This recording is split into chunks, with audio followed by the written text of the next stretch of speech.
Ah, hello. I don't think we've met. Sam Ericks. Victor Tang, pleased to meet you.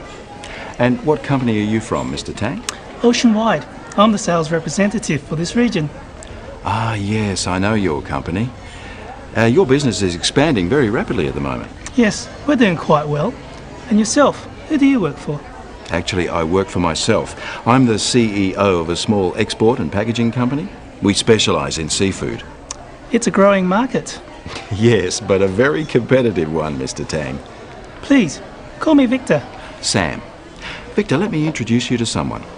Lynn, this is Victor Tang. He's the regional rep for Oceanwide. This is Lynn Chan, my sales manager. How do you do, Mr. Tang? I'm very well, thank you. Nice to meet you, Miss Chan. And you? Can I get you another drink? Thank you.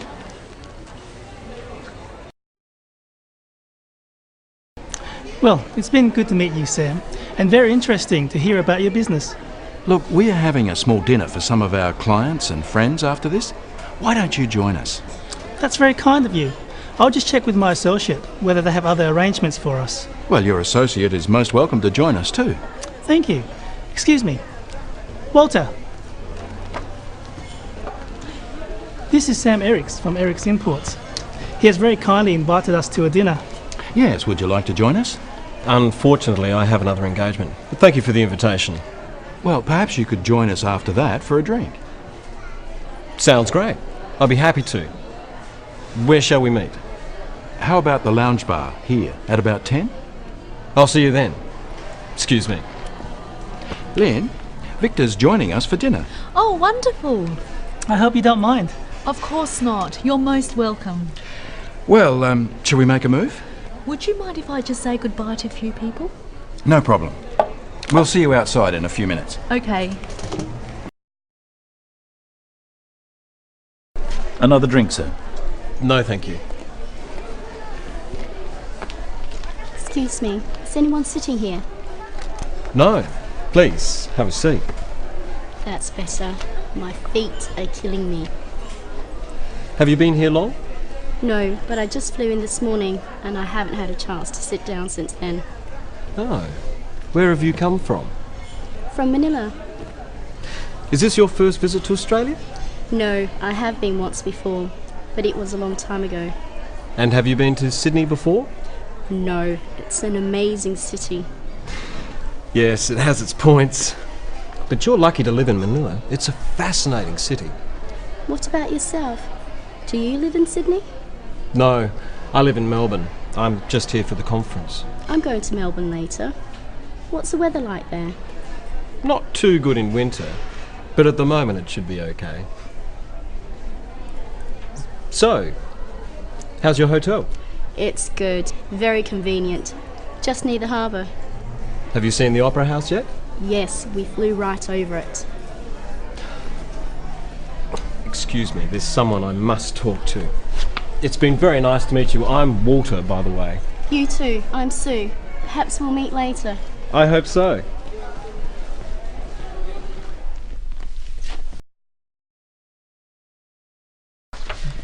Has everybody got a copy of the agenda? Yes, thank you. Would you mind taking minutes, John? Oh, not at all. Good. Well, then let's get started. First of all, thank you everyone for attending at short notice. As you know, the objective of this meeting of the Capital Works Committee is to discuss a proposal for some urgent building work at our Southside plant. As we've got to reach a decision which may involve spending, we'll run it as a formal meeting. Now, you've read the proposal, so without further ado, I'd like to open it up for discussion. Or perhaps if we can start with you, Tan. What's your view? Well, I'm not convinced that the work is as urgent as this report suggests. So perhaps instead we should be thinking of the... So, to sum up, I think we are all aware that some urgent work does need to be done, and we will need to work on a longer-term plan for a major refit. Well, if there's no more discussion, we'll put it to a vote. We are recommending that tenders be called for the urgent work needed. All those in favour? All those against? Then that's agreed. Any other business? Then we'll close the meeting. Thank you, everyone. The next meeting will be in 2 weeks at the same time. Well, I'm not convinced that the work is as urgent as this report suggests. So perhaps we should... Oh, come on. The building is practically falling down. Sorry, Lynn. I don't think Tan had finished. We'll get to you in a minute. Sorry. As I was saying, perhaps we should get a second opinion before we spend any money. Thank you, Tan. What's your opinion, Walter? Well, as far as I'm concerned, it's a question of safety. So I think we should go ahead. Are you suggesting that someone could get hurt? In my opinion, yes. If you ask me, there is a serious risk of an accident. And it's not a recent problem. Are you implying we should have done something earlier? Much earlier. It's a real concern. Hear, hear. In that case, I agree. We should do something now. I think so too. Thank you, Walter. Well, if there's no... Excuse me, Madam Chairperson. Yes, Barbara? What about the problem with parking? There were no places again this morning. Maybe if you got to work on time. All comments through the chair, if you don't mind, Walter. Parking isn't on the agenda for this meeting. Perhaps you could suggest it for our next meeting, Barbara. Well, if there's no more discussion, we'll put it to a vote. Hear, hear.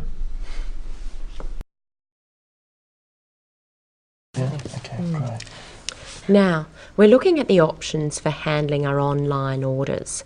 They're going through the roof, and frankly, the lead time for delivery is blowing out. We need to improve our performance in this area. Any suggestions? Well, as I see it, we have 3 options. The obvious one is to employ more people to do the job. Another alternative is to automate the system more, cut down on the physical handling. And the third option? We could outsource. What are the pros and cons? Well, looking at increasing staff versus automation, we have to consider the cost. Automating has a higher capital cost than putting on more staff. On the other hand, employing more people is more expensive over a long term. If we keep growing, it'll cost more in the long run. How likely is it that we'll see continued growth? I'd say it's a certainty. Oh, I'd say a high probability. Nothing certain in business. So what about the third option? Outsourcing. It does take the problem off our hands, but we lose contact with our customers. What about the bottom line? Outsourcing is the cheapest option and the easiest in the short term. But if we want to keep the operation in-house, the best option is automating our system. The only downside is we're taking a risk that our business will keep growing. Which we hope it will. We certainly do. Today we're looking at our new widget plant being built at Southside. I've asked Barbara to report on progress and bring us up to date and up to speed. Barbara. Thanks, Denise. I'll just outline the process we've been through, identify some problems, and give you an estimate on completion time and the outcome financially. Is it good news or bad news? Bear with me. Now, if you recall, after a feasibility study, we put the project out to tender 18 months ago and selected EasyBuild as our project manager. Work commenced about 15 months ago and it's been progressing to schedule until recently. What's the problem? Unfortunately, there are 3. Firstly, there's been a delay in materials, specifically steel, because of industrial issues at the suppliers. Secondly, we've lost days due to the weather. And finally, there's been a resulting cost blowout. So what are we going to do? Well, they've managed to get another supplier now. I suggested moving the completion date back, that way there's no penalty. And they agreed to redeploy their workers until building can start again. Smart thinking. We've been waiting for the rain to stop, but we can't control the weather. And the cost? At this stage, just a small overage, but I'll be watching it very closely over the next few months. With no more delays, we're expecting to complete the project just 1 month behind schedule. Good work, Barbara.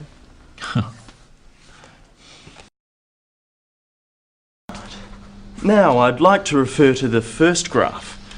As you can see, this is a bar graph measuring net sales over the first 10 months of the year.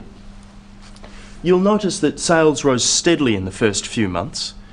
Then there was a marked increase in April, They peaked in May at around 3.2 million and levelled off. Then there was a dramatic drop in the following month, followed by a significant increase in August, and this trend has continued up until the present. What was the reason for the sudden drop in July? This was mainly due to a drop-off in air conditioner sales, so it's a seasonal effect. Could it be a consequence of the negative effect of the interest rate rise? Possibly. Now, if I could draw your attention to this next diagram, this is a line graph of sales. The blue line represents air conditioner sales, the red line shows heaters. As you'll note, air conditioner sales dropped steadily from January to July, bottoming out then, while heater sales experienced a sharp increase from March to June, then dropped markedly from June to July, then declined through to September with a pronounced drop in October. Does this explain the fluctuation in total sales? Largely. If we look at this pie diagram, you can see that air conditioners and heaters together represent more than half of our total sales, but they vary seasonally, while other appliances are fairly steady through the year. Well, we can't sell air conditioners when it's cold. What's the solution? Export to Europe and America. Easier said than done. Today, I'm going to look at the results of our customer survey. First, I'll go through the survey questions, then summarise the results, and finally, I'll outline the conclusions. After that, there'll be time for questions and discussion. So, let's start with the survey questions. Turning to the results, as you can see from the diagram, most people decided what to buy when they saw the product at the showroom. About 1/3 made their decision based on what the salesperson said. The others knew what they wanted to buy already. Most of those made their decision on the recommendation of a friend. Only a few said they relied on advertising. Let's move on to the conclusions. The first one is that it's very important that salespeople on the floor know about our products. Another is that after-sales service is critical. People who experience good after-sales service are more likely to recommend a brand. And finally, advertising. It's expensive, so we need to make sure we're getting results. So, I'd like to end with a summary of what I've looked at today and some recommendations.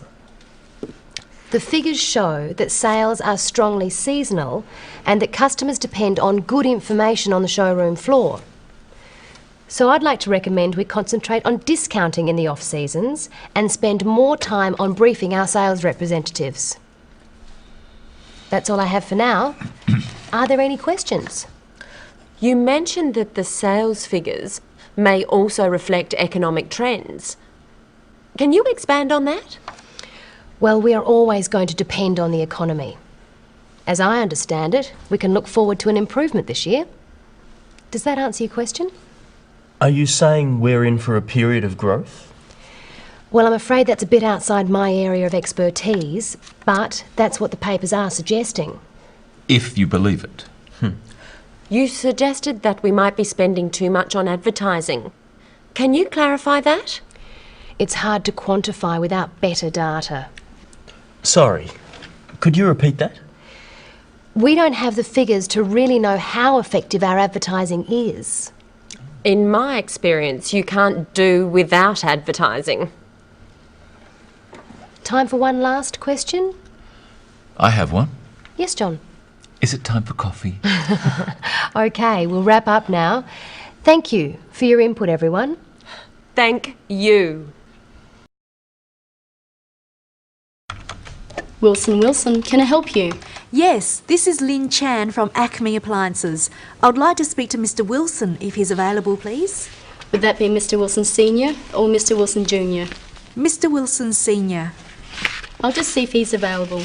Hold the line, please. It's Lynn Chan from Acme. I'm sorry, Mr. Wilson's in a meeting at the moment. May I take a message? Yes, could you ask him to phone me, please? My number is 23115654. I'm sorry, I didn't catch your name. Lin Chan, Acme Appliances. Let me check the number. 23115654. That's right. I'll pass that message on. Thank you. Thanks, bye.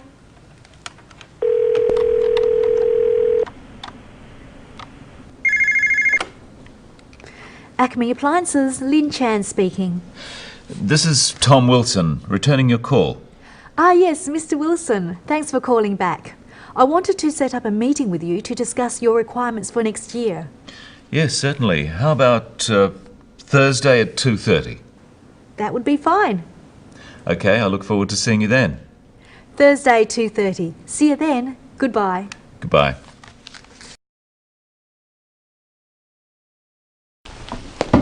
Hello, Lin Chan, Sales Manager for National Sugar, and my associate, John Martin. Very pleased to meet you. I'm Victor Tang, and this is my legal advisor, Sue Panay. I hope you had a pleasant flight over. Yes, we did, thanks. Are you staying for a few days? Unfortunately, we need to get back to Manila tomorrow. Well, we'd better get down to business.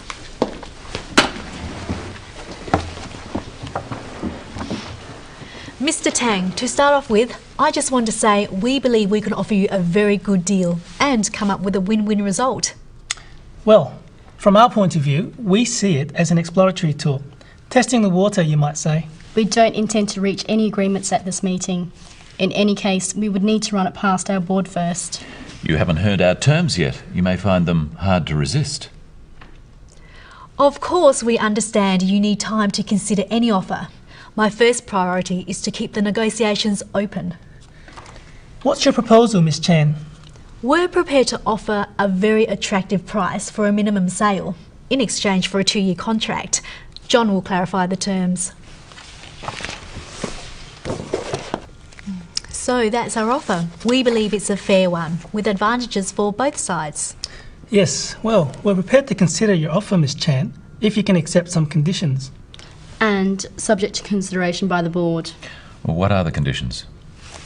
Well, firstly, the price you're proposing, would that be variable depending on currency fluctuations? The issue is that we're in an unstable environment at the moment. The exchange rate could affect us negatively. Us too. True, but the problem is that we're tied to the US dollar. We could consider hedging against currency in both directions. That would be acceptable. Another problem we may have is that of supply. Our customers often need supply at short notice. If we do get large orders, we need to guarantee delivery, so we need to stockpile. The difficulty there is the capital outlay. How would you feel about a partial offset against our sales?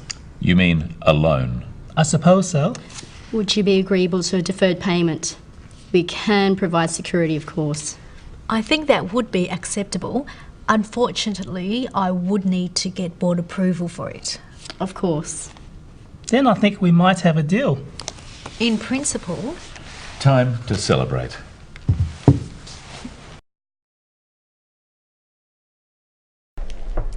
Our keynote speaker is a man who I'm sure is very well known to all of you. He's Professor of Fruitology at Dubbo University and has written many books on the subject of tropical fruit. So, without further ado, I'd like to introduce our keynote speaker, Dr. Sam Eriks. Thank you, Denise. The Honourable Judith Bryant, Minister for Trade, Professor Eric Vogel, Professor of Economics at Wagga University, distinguished guests, ladies and gentlemen. Today's topic, why bananas are bent, is a very significant one in terms both of international trade and culture. In thinking about the topic, I felt it would be appropriate to address briefly the history of bananas and banana farming, the many qualities of bananas, both positive and negative, and of course examine the uses of the banana. But first, let me tell you a story about a banana. Ladies and gentlemen, I hope I've been able to clear up a few misconceptions and leave you with some new ideas about how we might view bananas in the future. We've seen, in looking at their history, that bananas have a significant role in many cultures. I've also noted their positive nutritional qualities. And in addressing the main question, why bananas are bent, we've learned that the reasons are many and complex.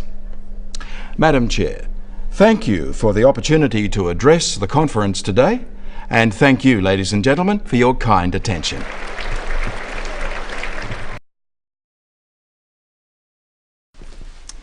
Well, it has been a great pleasure to meet you, Sam and Lynn. Yes, we've enjoyed meeting you too, Victor. Yes, it's been great. What a pity you have to go home. Well, all good things must come to an end, but I'm sure we'll meet again. Yes, I hope so. And good luck with your business. I'm sure it will go well. And I wish you every success too. Well, I think we should drink a toast to the end of the conference and to ourselves. Here's to us. Cheers. Cheers. We should keep in touch. Yes. Have I given you my card? Ah, no. Thanks very much. Here's mine.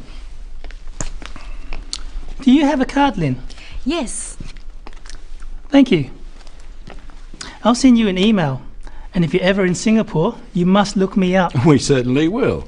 And you have my number. When you're next in Sydney, give me a call. We'll have a drink. May I take these? Well, I'd better get going or miss my flight.